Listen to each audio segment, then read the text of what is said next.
목맹 사고는 들어오면 다 면책이었는데 그것도 신체 상실을 평가해라. 대법원의 평가예요. 보험회사의 논리가 무너진 거죠.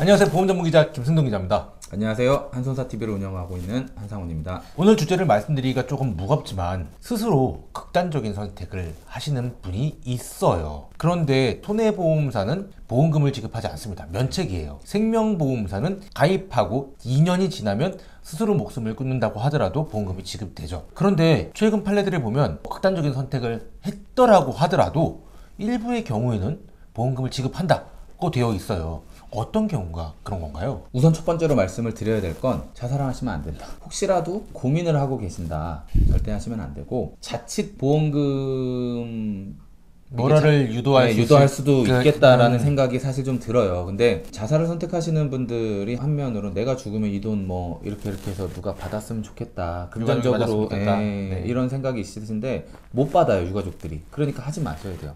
그런데 그럼에도 불구하고 그런 생각조차 하지 못하는 상태에서 사망에 이르는 경우들이 있기 때문에 그런 경우면 정말 유가족분들이 선의의 피해자가 되시는 거라 그런 피해를 보지 않으셨으면 하는 바람으로 영상을 찍는 거고, OECD에서 자살률이 1위죠. 코로나로 돌아가신 분들보다 더 많으니까요. 그러다 보니까 우리 재판부도 불쌍하게 보질 않아요. 너무 많으니까요. 손해보험에서는 자살을 하고 돈을 받으실 수 있는 게 심실상실에 대한 조항이 하나밖에 없어요. 피보험자가 계약하고 나서 다음날 자살을 하든 10년, 20년 뒤에 자살을 하든 기본적으로 자살한 건 돈을 안 줘요.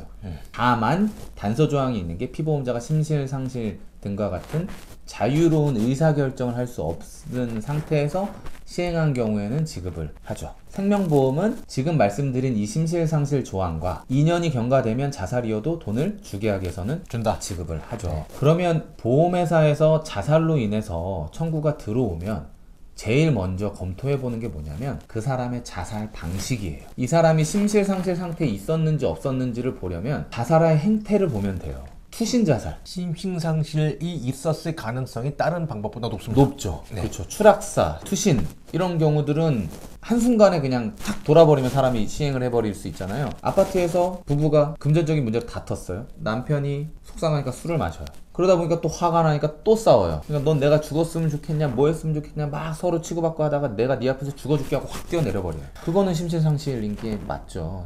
제대로 판단을 못하고 막 그랬으니까. 그런데 제가 오늘 드리고 싶은 말씀은 여러 가지 자살의 형태들이 있지만 목맴사고, 목을 맨다는 건 나는 죽겠다는 생각이에요 라고 판단을 할 하고 수밖에 없죠. 실행도 하고 준비도 하고. 제가 영상을 한번 본 적이 있어요. 정신과에서 사망하신 분인데 정신병원에 입원했다는 건 자살률이 굉장히 높다는 거잖아요. 그분들이 정신적 어려움을 겪고 있으시니까 그 정신병원은 그 환자가 자살하지 않도록 관리해야 될 의무가 있겠죠.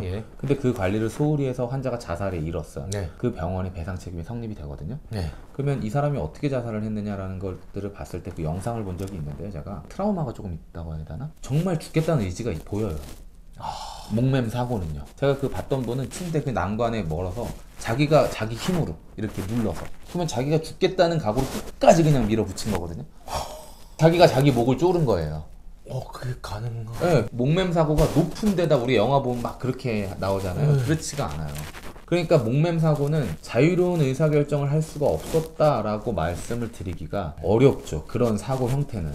그런데 이번에 대법원 판결이 나온 게 뭐냐면 목맴 사고는 들어오면 다 면책이었는데 그것도 신체 상실을 평가해라 라는 대법원의 평가예요. 사망의 형태가 중요했다라고 하는 보험회사의 논리가 무너진 거죠. 그렇죠. 목맴 사고는 사망의 형태가 심실상실이다라고 생각을 하시면 안 돼요. 인제 원점으로 온 거예요. 사망의 형태만 갖고 따지지 말고 진짜 심실상실 상태를 따져라. 유서예요. 심실상실 상태에서 내가 죽음에 대한 계획도 없고 근데 헷가닥 돌아서 그냥 순간 그렇게 실행하신 분들이 유서가 있을까요? 없죠. 그렇게 하다가 사망하신 분이면 심실상실 상태를 추정할 수가 있겠죠. 제일 먼저 보는 게 유서를 봐요. 유서가 있다. 그러면 심실상실로 거의 90% 이상이 안 돼요. 유서를 쓴다는 건 신병을 정리하는 거잖아요. 누구한테 고맙고 미안하고 뭐하고 이런 것들을 유가족분들이 보셔야 되는 게 유서가 있는지 문자 메시지나 이런 것들로 마지막 인사를 하시는 분들이 있어요. 그런 분들은 자기가 죽겠다는 거예요. 그런 분들 못 받아요. 그러니까 자살을 생각을 하시는 분들은 돈을 못 받아요, 유가족분들이. 그러니까 하시면 안 돼요. 그 생각으로 사셔야 되는 거고. 근데 그 목매담 사고에서 대법원에서 인정받으신 분은 유서가 없었고 술을 많이 드셨고 예. 정신병원에 입원했다 퇴원했던 이력도 있었고, 그 다음이 중요한 게 정신과 치료이죠. 예. 그런 것들이 이제 중요하죠. 근데 많은 분들이 이렇게 하세요. 심실상실이란 단어가 어려우니까 우울증약 먹으면 주는 거 아니야? 이렇게 생각을 하세요. 근데 우울증약 드시는 분들 되게 많아요. 그러면 그분들이 혹시라도 미연적인 사고가 나면은 다 심실상실로 인정받는 건가요? 그거 그렇지 아니에요. 않죠. 예. 우울증 약을 먹는다고 해서 심실상실로 인정받는 게 아니라 사망 사고의 형태, 유서의 존재 여부, 채무관계, 정신과 치료 이런 것들을 종합적으로 판단해서 하는 거고, 흔히 말해 무슨 번개탄 피우는 거. 예. 그것도 준비 과정이 필요하죠. 준비 과정이 필요하잖아요. 그분들 대부분 뭐가 있는지 아세요? 유서가 있어요.